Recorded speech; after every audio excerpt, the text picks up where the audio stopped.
Hola, mi nombre es Hernán Navas y les doy la bienvenida a un nuevo capítulo de Informática Biomédica. En este podcast hablamos de tecnologías de la información y comunicación, comúnmente llamadas TICs, aplicadas específicamente al ámbito de la salud. No divagamos con conceptos complejos, hacemos fácil lo que suele ser difícil.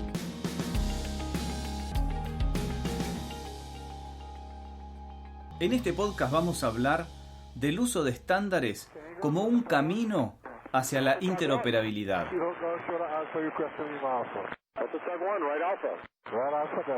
En el podcast anterior hablamos de la historia clínica electrónica, pero la historia clínica no está sola y necesita de otros sistemas o componentes para poder ser esa herramienta útil que todos pretendemos. Vamos a necesitar la información de los resultados de laboratorio del paciente, de los estudios de diagnóstico por imágenes, de la opinión de nuestros colegas cuando hacemos una interconsulta. La institución va a necesitar facturar al financiador lo que corresponda.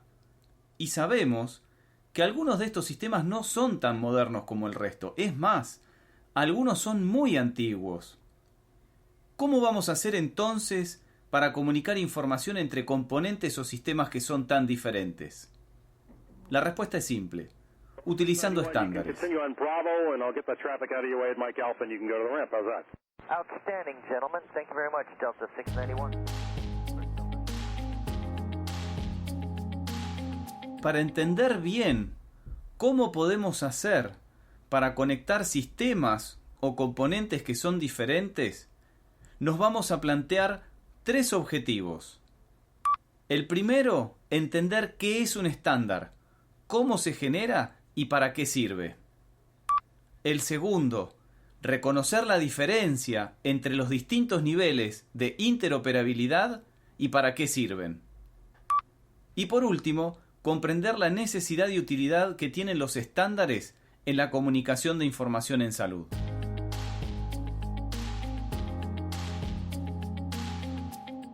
Empezando por el principio, vamos a responder a la pregunta ¿qué es un estándar? Una definición bastante casera sería algo en lo que todos estamos de acuerdo. Una definición un poco más formal dice que un estándar es algo que sirve como tipo, modelo, norma, patrón o referencia. Entonces un estándar es el semáforo.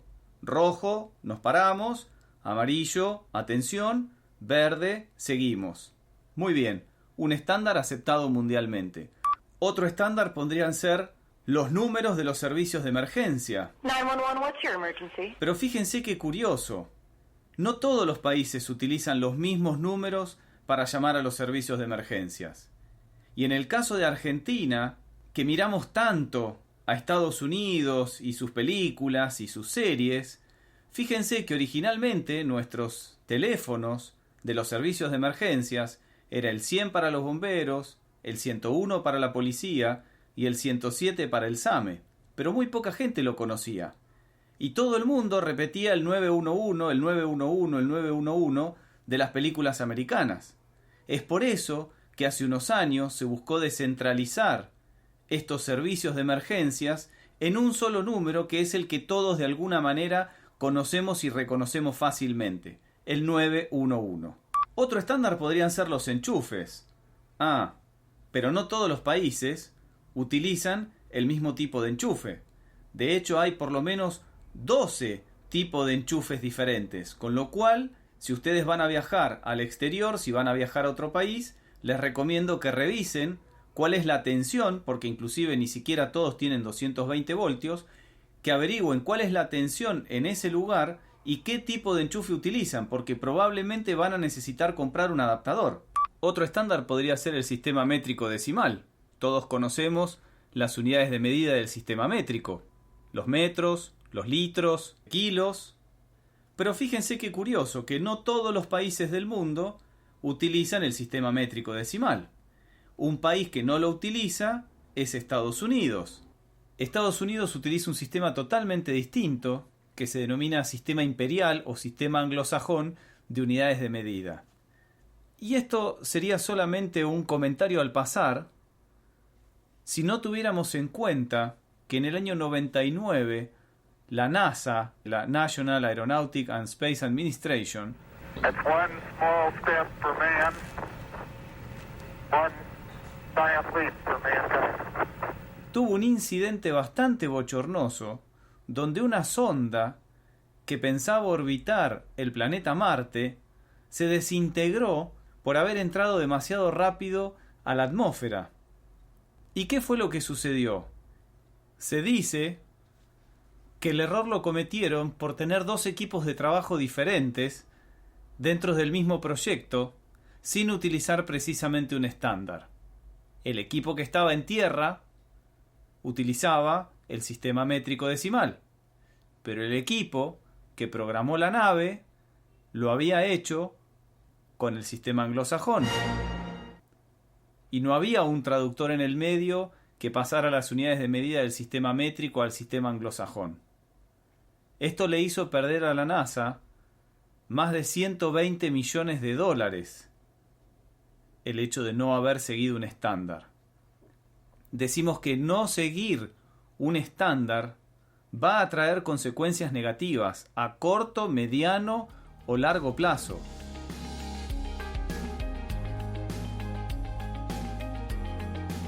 ¿Cómo hacemos para llegar a un estándar? Hay 4 maneras para llegar a un estándar. La primera se denomina ad hoc, que es un grupo de personas o un grupo de organizaciones que están interesadas en un tema, se ponen de acuerdo en las especificaciones de ese estándar. Este tipo de estándares son estándares informales, pero son aceptados por las partes. La otra forma de llegar a un estándar se denomina de facto, cuando una empresa domina el mercado y marca el estándar. Por ejemplo, el botón derecho del mouse que nos impulsaron los sistemas operativos Windows de Microsoft. La tercera es de jure o mandato gubernamental. Hay una agencia de gobierno que crea un estándar y legisla su uso. Por ejemplo, el certificado de defunción en los países de América Latina. Y la última es por consenso. Un grupo de voluntarios, representantes de todas las partes interesadas en el estándar, lo desarrollan de forma abierta. Por ejemplo, en salud hay un estándar muy interesante y muy importante que se llama HL7. En breve vamos a ver qué significa.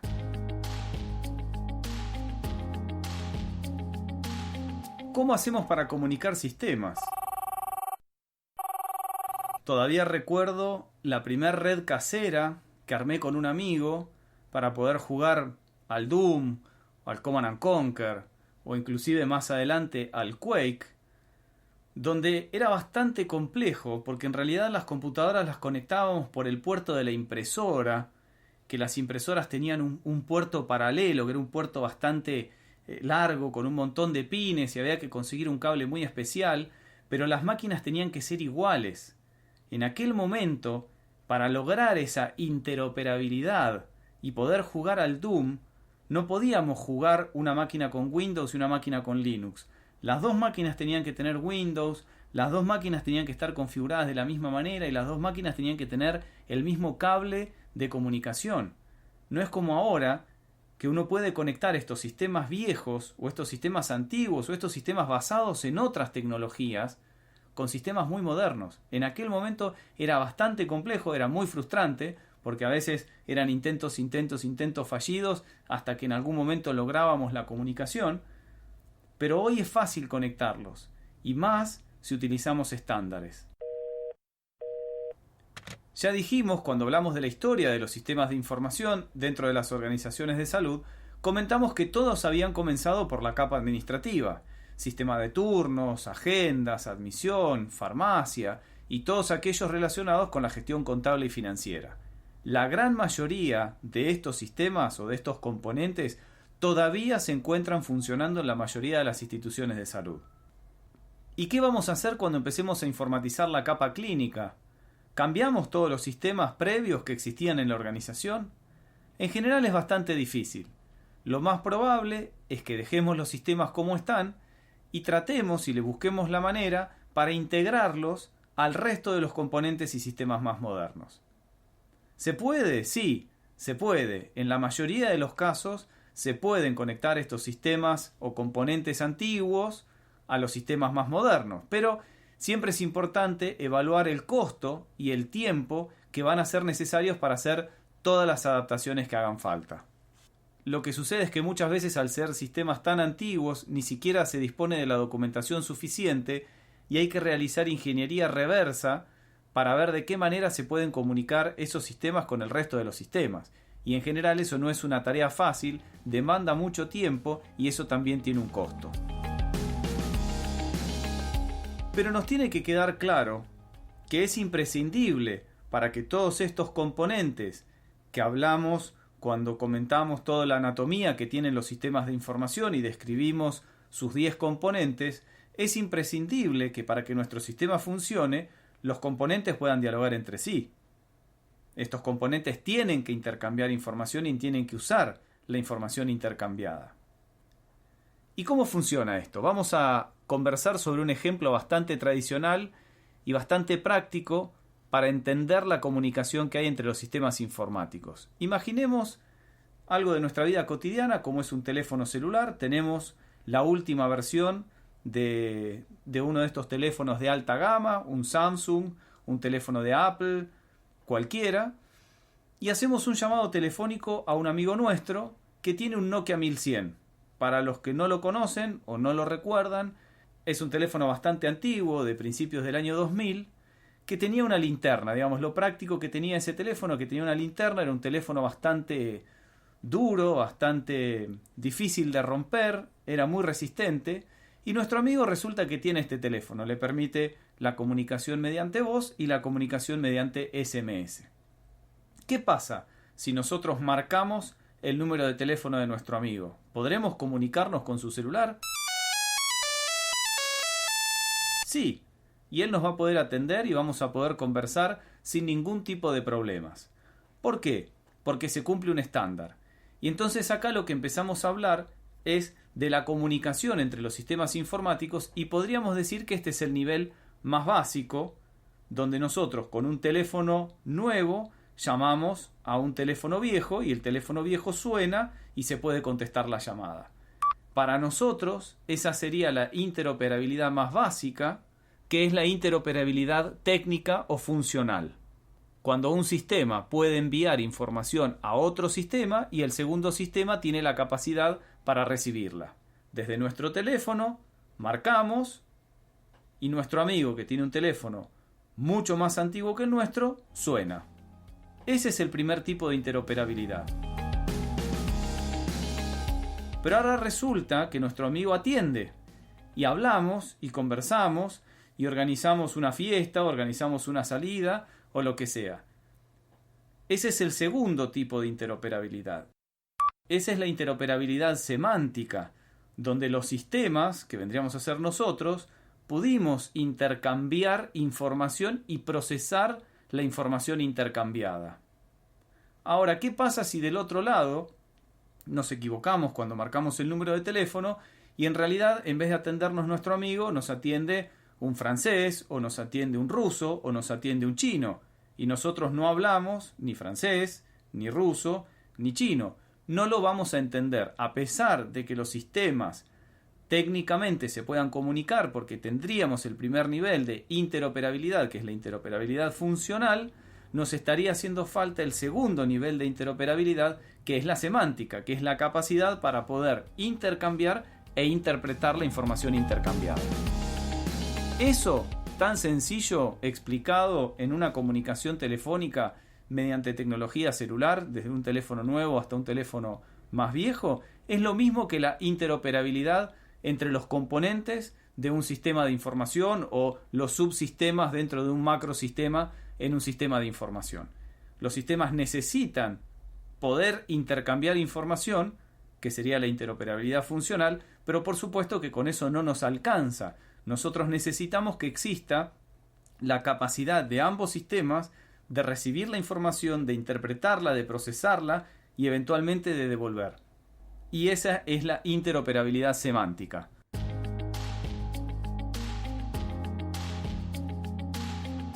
Volviendo otra vez a nuestro ejemplo de los sistemas estos heredados que teníamos, los sistemas administrativos que hace años que funcionan dentro de la organización y que nosotros cuando llegamos ya estaban ahí, estaban funcionando, son útiles, siguen siendo útiles, y la verdad es que no queremos sacar esos sistemas del medio, pero queremos seguir avanzando, incorporando otros componentes u otros sistemas. Entendemos que la interoperabilidad es imprescindible y empezamos a pensar en cómo conectarlos. Y acá hay una situación bastante interesante.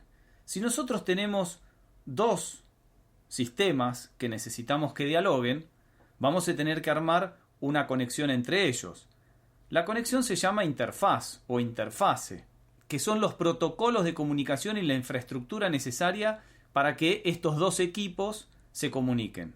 Entonces tengo dos sistemas o dos componentes y una interfaz en el medio.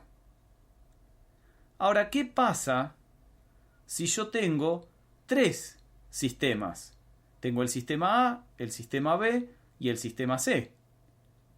Bueno, voy a necesitar tres interfaces, de A a B, de B a C y de C a A. ¿Y qué pasa si tengo cuatro sistemas? Voy a necesitar más interfaces todavía. Voy a necesitar 6. Y si tuviera 6 sistemas, ahí se me complica y bastante, porque voy a necesitar 15. La fórmula para calcular la cantidad de interfaces que voy a necesitar para conectar diferentes sistemas o diferentes componentes es igual a la cantidad de sistemas que hay multiplicado por la cantidad de sistemas menos 1 dividido 2. Entonces, si yo tengo que conectar 6 sistemas, será 6 por 6 menos 1, que es 5, o sea, 6 por 5, que es 30, dividido 2 es 15. Si yo tengo 6 sistemas o componentes para conectar y voy a desarrollar una a una estas interfaces, voy a necesitar 15. Evidentemente, este no es el mejor camino para conectar sistemas ni el más sencillo. Pero como comentábamos hace un momento atrás, existe un estándar que viene a resolver este problema. Y el estándar se llama HL7. Es un estándar para el manejo de la información en salud. Que en realidad no es un estándar, sino un conjunto de estándares cuyo objetivo principal es especificar la mensajería para la comunicación de información clínica, demográfica y financiera entre sistemas informáticos en el ámbito de la salud. De esta manera, en lugar de tener que realizar para 6 sistemas 15 interfaces, la respuesta es más simple, tengo que utilizar una sola, tengo que utilizar HL7 y todos los sistemas van a dialogar a través de HL7. Por supuesto que el uso de estándares nos va a asegurar a nosotros la escalabilidad de nuestro sistema de información. En la medida que utilicemos un estándar, nosotros sabemos que cualquier componente que necesitemos adicionar se va a poder adicionar en tanto y en cuanto ese componente cumpla con el estándar. Imagínense lo que sería si cada dispositivo que nosotros tenemos en nuestra casa que queremos conectar a nuestra red de Wi-Fi, tuviéramos que desarrollar un protocolo específico para conectar ese dispositivo a nuestra red. Sería imposible y no tendríamos directamente redes hogareñas para compartir información y para navegar por internet porque sería demasiado trabajoso. Bueno, en este caso es más o menos lo mismo. Si nosotros aseguramos un estándar y aseguramos el cumplimiento del estándar, cualquier necesidad de crecer la vamos a tener cubierta gracias al cumplimiento del estándar.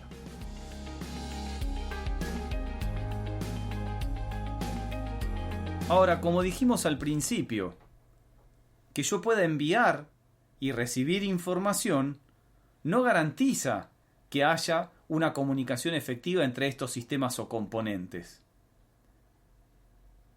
Imagínense un médico que ingresa a uno de estos componentes, ingresa a la historia clínica electrónica, al principal componente de la capa clínica, ingresa a la historia clínica electrónica, va a solicitar un laboratorio o va a solicitar una radiografía, supongamos una radiografía de tórax, y quiere pedir radiografía de tórax frente y perfil, lo encuentra en el sistema y lo solicita, de la misma manera que lo hubiera solicitado en puño y letra, y ese mensaje viaja al sistema de diagnóstico por imágenes.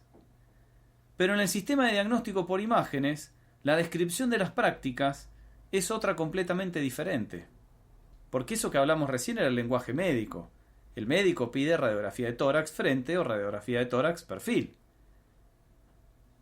Pero el área de diagnóstico por imágenes piensa y resuelve sus necesidades en función de cómo se puede facturar la práctica que realizó.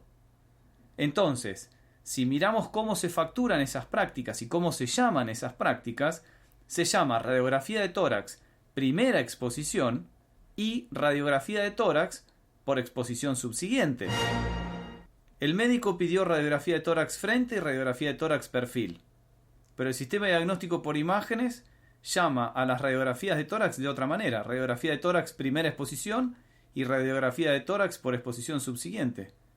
Entonces lo más probable es que el sistema de imágenes no pueda interpretar lo solicitado por el médico y al final de cuentas no se le haga ningún examen complementario al paciente porque no se sabe qué es lo que el médico pidió. Es lo mismo que nuestra comunicación telefónica si nos atendía el chino, el francés o el ruso.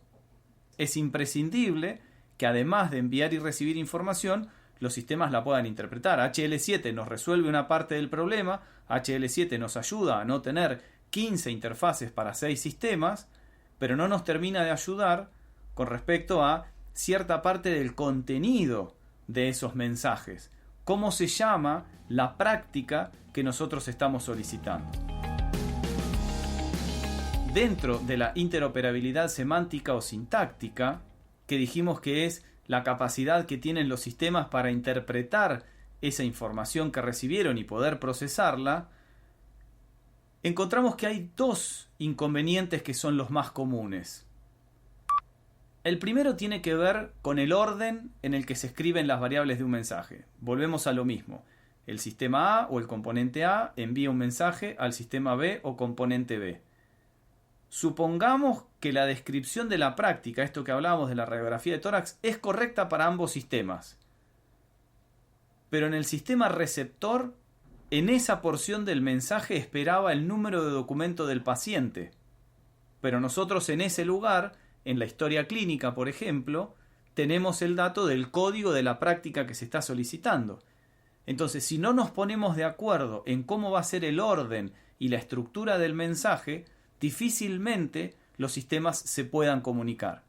Pero para esto, HL7 nos ayuda. HL7 define los protocolos, como decíamos, de la comunicación para el tema de las interfaces, pero también define la estructura de los mensajes.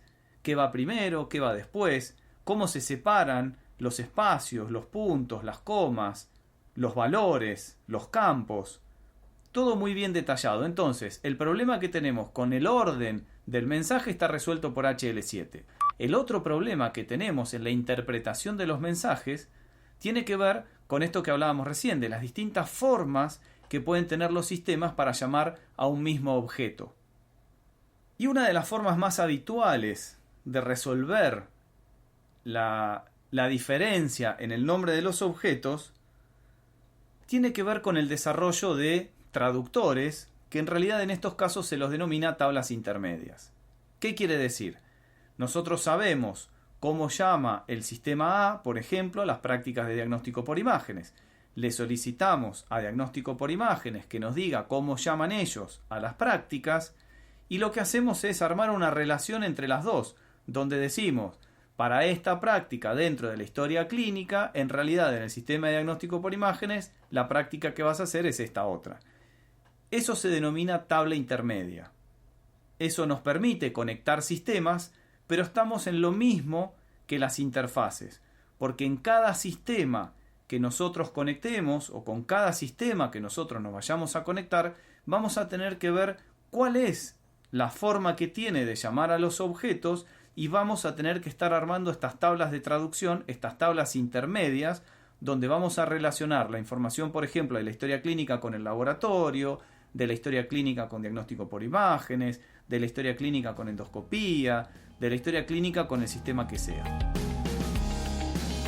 Pero así como existía HL7 para ayudarnos a resolver de una manera mucho más práctica, más difícil puede ser porque hay que trabajar con el estándar, pero es una manera más práctica y nos generaba estos enchufes o estos conectores estándares. Bueno, en este caso también tenemos una manera mucho más estándar y mucho más cómoda para trabajar, también un poco más laboriosa, pero que resuelve estos inconvenientes, y son las llamadas tablas maestras.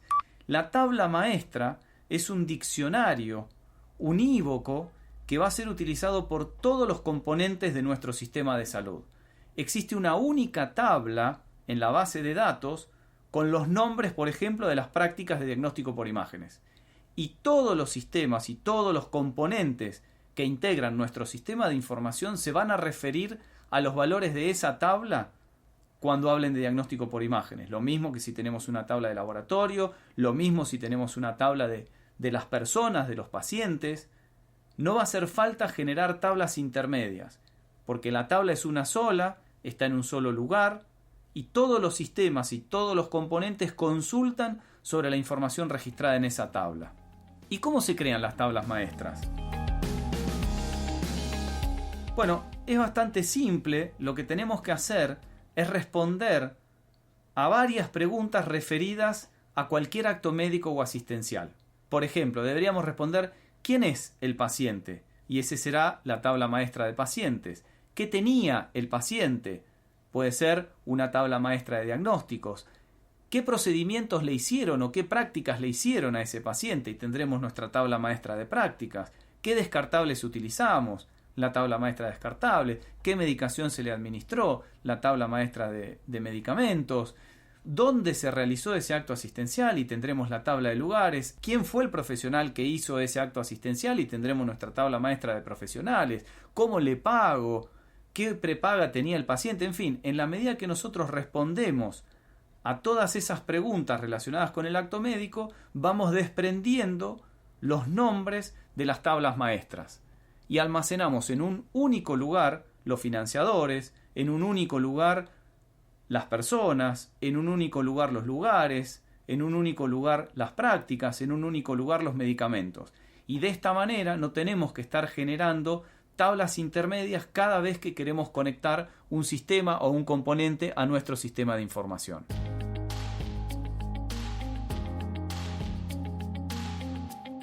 Pero lamentablemente no todo es tan fácil. No es fácil implementar estándares, lograr la interoperabilidad. A veces es deseable, pero es bastante difícil. Sobre todo la interoperabilidad bien nombrada.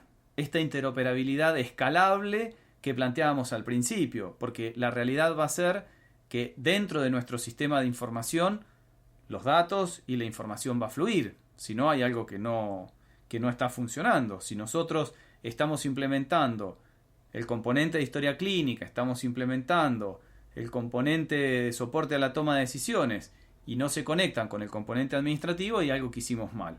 Ahora, si nosotros por cada componente que vamos a implementar vamos a generar una nueva interfase, por cada componente que vamos a implementar vamos a desarrollar una tabla intermedia, eso tiene un costo de trabajo y de mantenimiento que es muy alto. Entonces, la mayoría de los proyectos tienen cierto grado de interoperabilidad, pero una interoperabilidad no bien lograda, no bien conseguida, sino a fuerza del trabajo humano, a fuerza de la generación de estos diccionarios intermedios para que los sistemas se puedan comunicar. Muchas veces el problema tiene que ver en cuál es el estándar que vamos a utilizar. A veces no se seleccionan correctamente los estándares. Generalmente se crean nuevos creyendo de que somos capaces de crear un estándar cuando ya existen un montón y seguramente nos quedamos a mitad de camino. Y a veces simplemente se desconocen cuáles son los beneficios de utilizar un estándar. Y por supuesto que la existencia de más de un estándar, que lo dijimos al principio, para una misma cosa, también dificulta la interoperabilidad. ¿Qué nos permite la interoperabilidad? Nos va a facilitar el intercambio de información. va a permitir que la información fluya por nuestros sistemas, sean asistenciales, sean administrativos, tengan que ver con facturación, tengan que ver con el componente poblacional, tengan que ver con el componente de servicios terminológicos, con lo que sea.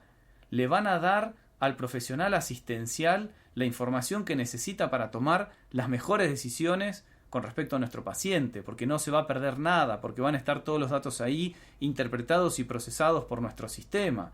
Los directivos van a poder tomar decisiones estratégicas precisas, basadas en la integración de información que de base va a ser confiable. Si seguimos agrupando la información hacia arriba, en el plano gubernamental, en salud pública se van a tomar decisiones también precisas y correctas en función de lo que verdaderamente pasa en las distintas poblaciones. Y por supuesto, que lo venimos planteando también desde el principio, la interoperabilidad permitiría mejorar la gestión de los servicios de salud y abaratar los costos. Por ejemplo, al disminuir estudios redundantes, al asegurar la disponibilidad de resultados previos del paciente, o eliminando la necesidad de que el paciente esté llevando los resultados en papel de un lado al otro con la posibilidad de perderlos. Es muy común que los pacientes, sobre todo los que se internan, vengan a la institución con un montón de documentación, con un montón de resultados de exámenes complementarios que hacen a ese paciente y que fueron generados en distintos lugares, y es muy común que cuando el paciente se va de alta esos estudios queden en la institución. O peor, ni siquiera sepamos dónde están. Entonces eso genera un costo, porque hay que volver a hacerle los estudios, porque hay que volver a ver en qué circunstancia o en qué situación está el paciente, y eso es un costo. Y además es una exposición al paciente, por ejemplo, al rayos X, a los pinchazos, a lo que sea.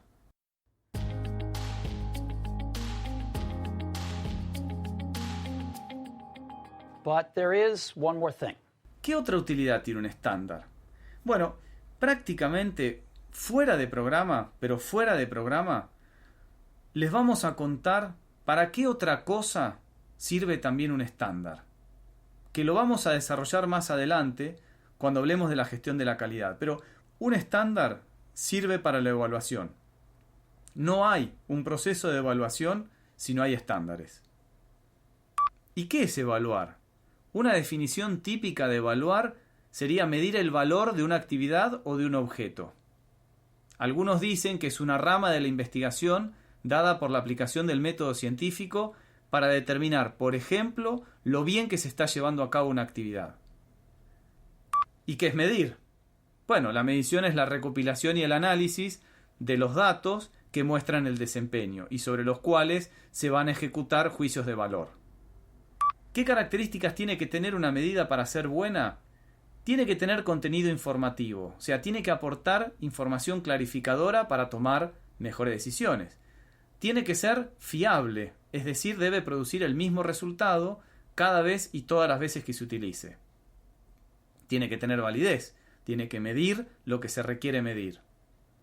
Debe ser idónea porque debe adecuarse al objetivo para el que se ha formulado. Tiene que ser práctica, en el sentido de que utilice datos que resulten accesibles con un esfuerzo razonable en términos de tiempo y de capacitación del personal. Y tiene que ser comparable. Los indicadores tienen que permitir comparar las diferentes mediciones, no solo a lo largo del tiempo, sino también entre diferentes organizaciones. Los que somos fanáticos de los juegos de PC, solemos utilizar programas para conocer cuál es el rendimiento de nuestra computadora y sobre todo compararla con computadoras similares a ver qué otro rendimiento tienen de acuerdo a diferentes configuraciones. Entre las organizaciones de salud también existen comparaciones que se pueden hacer con instituciones similares o con instituciones diferentes para saber qué tan bien o tan mal estamos tomando nuestras decisiones y estamos actuando sobre nuestros pacientes.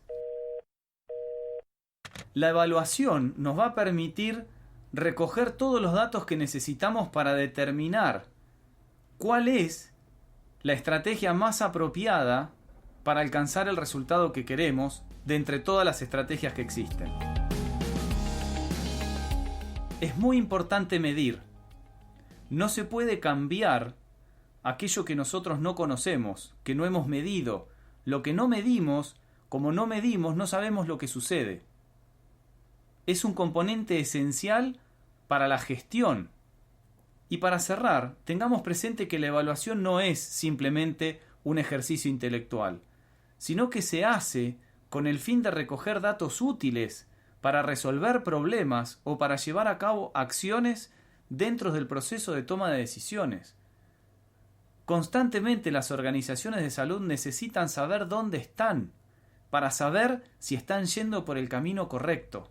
Por eso es importante medir, y para eso, para poder medir, es imprescindible la existencia de un estándar, porque es la única manera que tenemos de entender todos lo mismo, de ir todos para el mismo lado y poder cumplir con esos objetivos.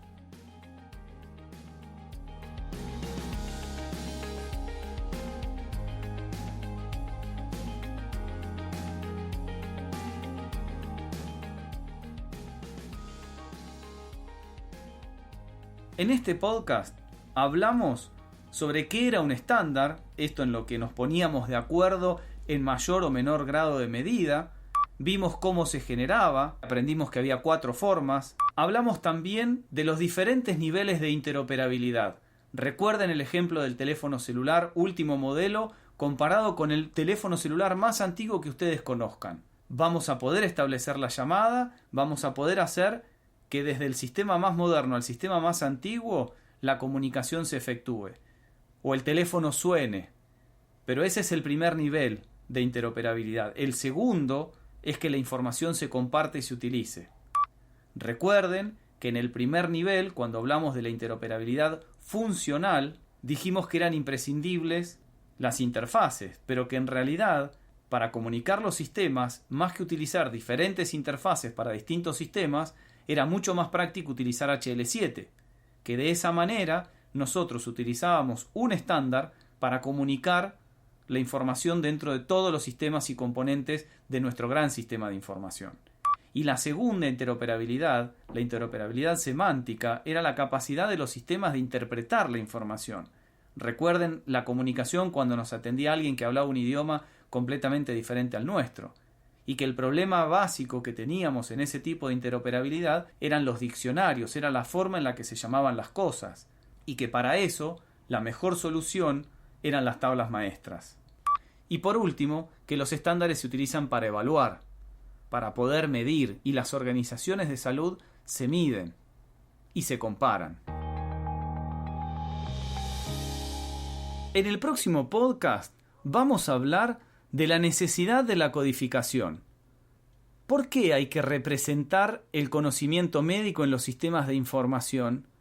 ¿Qué es y para qué sirve codificar? ¿Hay diferentes formas de codificar?